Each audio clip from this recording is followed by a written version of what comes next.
Hello and welcome. My name is Andy Solkeld and this is my UKTC mission pack review. Today we're going to be talking about Abandoned Sanctuaries, which is mission 21 from the Nephilim pack and will be the round 1 mission that you play if you go to a UKTC run event. Now, what you will see on screen up here is the map that will be played and the terrain. You've got brief breakdowns of what primary scoring, mission scoring, other rules are, overviews, and then a little bit at the bottom, which is specifically designed for sisters, because I've been playing Adepta Sororitas for the past 12 months on these missions and maps. Abandoned Sanctuaries is a hold 1, hold 2, hold more. It heavily favours going second. That's because at the end of the battle, the player holding the middle objective scores an additional 5 victory points. And throughout the game, if you hold the middle objective or kill a enemy unit within 6 inches of the middle objective, you score 2 additional victory points. And in this mission, there's no pre-game moves, no forward deploying, and no redeploying into no man's land. Anything like that. And this is... I really don't like this mission. This mission and Tide of Conviction significantly benefit the person going second. And as a result, you have to play very differently depending on whether you're going first or second. If you are going first, you have to try and make up 5 victory points in addition. And you also need to make up the 4 victory points that you're potentially down if your opponent scores a 12 on the final round. So you're going first, you're potentially 9 victory points behind, which is very, very tough to start with. So you have to play aggressively. Other things to be aware of on this mission are for the killing a unit within 6 inches of the center is not the same as killing a unit on the central objective. There's actually an additional 3-inch radius beyond that. And what that means is if you're putting something in the middle to score 2 victory points, your opponent can just shoot you off to score 2 victory points back. And what's happened there is you've lost an asset, they have just shot you, and you've both scored 2 victory points. So there's actually very little incentive unless you can survive on the middle objective. Very little incentive to go there at all. So what I've done in the map up here, you'll see there's a big kind of yellow circle, and this is the area to kind of avoid on the map. Because if you can avoid that, then you're not giving up 2 victory points, and your opponent either has to choose to go into it or not, etc. Trading over the middle is a very dangerous game in this, and you can run out of resources very quickly. What I've also marked on the map in yellow, you will see the distances from your deployment zone through to the middle objectives. So it's 9 inches to get from your home ruin to touch one of the objectives. Now, this is particularly important for Adepta Sororitas because you need to be, if you take Defend the Shrine, you need to be able to hold it at the end of your turn. If, however, on the left-hand ruin on the map, you want to hold it from behind cover, you actually need to get 10 inches. So for your advanced rolls, you know you need to get a 3 or a 4 to be able to achieve either one of those things, which is important to just remember. Similarly, you will see on the right-hand side of the map, there is actually a firing lane, because these the two ruins on the left and the right, kind of the square around the edges, those ones are not obscuring, and therefore, if you move 12 inches forward along that line, you can potentially get line of sight straight into their home objective.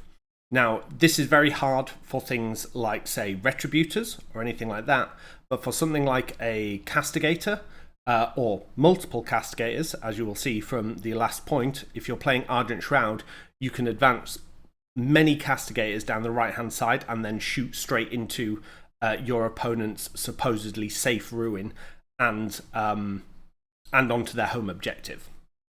Now, key things of this is it is very hard to hold. You basically, the way I always play this mission and Tide of Conviction, the other similar deployment to this, is I pick a flank. I basically say this is going to be my flank, and I am going to hold it and defend it. So what you will see in the blue is kind of the traditional moving out points, and the red I've marked out what I typically put within each section. So I normally have my Repentia set up to try to crush the left flank as quickly as possible. I normally have my Rhino positioned to move forward to allow my Novitiates to get out and onto that point. And then I will have other things around the middle because I don't want my opponent to be able to shoot into anything there. Then I will try to have my Retributors in the safe big L on the right-hand side of my deployment zone, typically with some Zephyrim behind them so that they can threaten the right-hand objective. And I will just never, ever go in the center. The way I will typically play this as Adepta Sororitas is I will aim to hold 2 throughout the game. So I will hold 2, try to keep my opponent to holding 2, and then just try to score on secondaries. And you will see the traditional movement lanes marked in blue. So you can see on the right-hand side, I typically move my Rhino and my Repentia into the staging ruins, and then they can assault the home objective or the large L on my opponent's side. And then I often use the right-hand side staging for Zephyrim to push further up. Depending on your opponent's kind of on how your opponent deploys, you may want to move what I've marked as other, which could be, say, your Seraphim, some Battle Sisters, things like that. You could swap that to have the firing base of the 2x10 Retributors in the middle on the objective. It's a very safe thing to do, but it depends where your opponent deploys. The key thing with them is towards the late game, given how durable the 2 units are, you want to start moving them forwards to be able to actually stand on objectives. This works really well with, say, Vahl rerolls, where they're taking a hit penalty for moving, but they're rerolling all hits, all wounds, etc. Just looking at the notes that I put underneath it, I do always deploy aggressively. I deploy as if I'm going to try to crush a flank and crush it hard, because you need to be able to make up those 9 victory points that I mentioned at the start of this video. At the end, if you are going second, play much more conservatively. Try to keep OBSEC and your Dogmata alive so that on your final round you can dive bomb onto the middle, score a 12, get the bonus 5, and score 2 for holding the center. Because again, important to remember, you do also get 2 victory points for holding the middle objective at the end of your turn, in addition to the holding it at the end of the battlefield. So going first is a significant disadvantage on this mission. I've talked about why I like to set up the Retributors on the right, because they just have because it's area terrain, you can step out 4 multi-melters from each squad, fire with them, potentially pull them out of line of sight if they're getting shot back, and then res them with the Hospitaller back out into the open so they can fire again.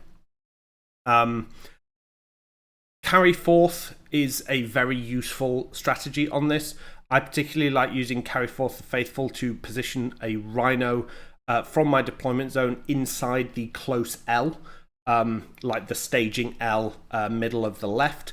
That allows you to kind of, in what I typically do, move Novitiates out and then potentially move a unit of 8 Repentia in.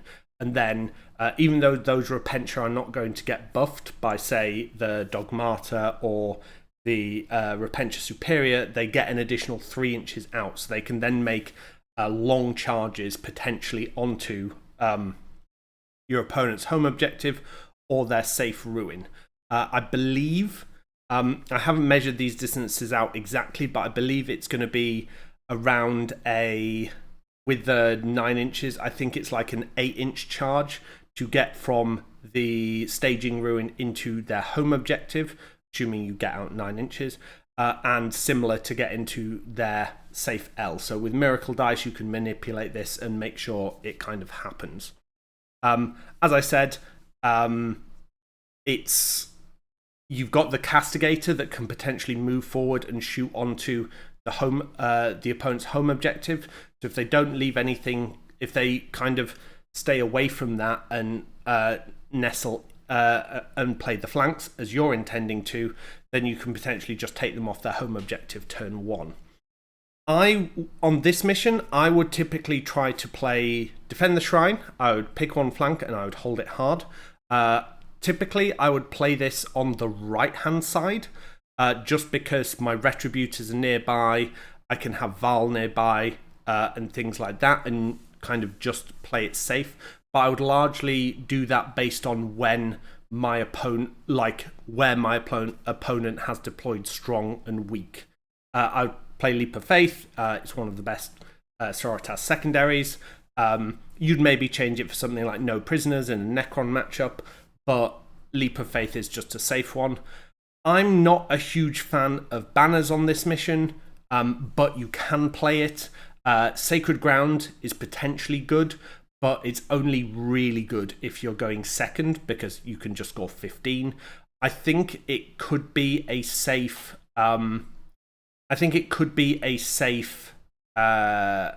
maybe a safe 11, but again, it's risky. If there is an option for a kill secondary, so if you're against Knights, if you're against Grey Knights, or anything like that, where there's just a decent, you know what, I'm probably going to score a 10 from just killing my opponent's stuff, because if you're going first, that's what you have to do. It might be best to take a kill secondary alongside it. R&D is also a fairly good one on this, because most people want to move forward into their ruins, and it's a 10-inch deployment zone. You can come down with the bases of your Seraphim 1 inch in a line along the back edge, which will allow you to then R&D safely there. Again, depends on the matchup, but that's kind of brief overview of everything from Abandoned Sanctuaries. I don't like this mission, and it is a brutal one to start day 1 with at an event, but hopefully seeing some of the things that I've been able to suggest, things that I've played in the past that have worked well, it can hopefully put you in a good stead to start your day 1 very well. I wish you luck, and I will see you next time when we'll be talking about a different mission. Thank you very much.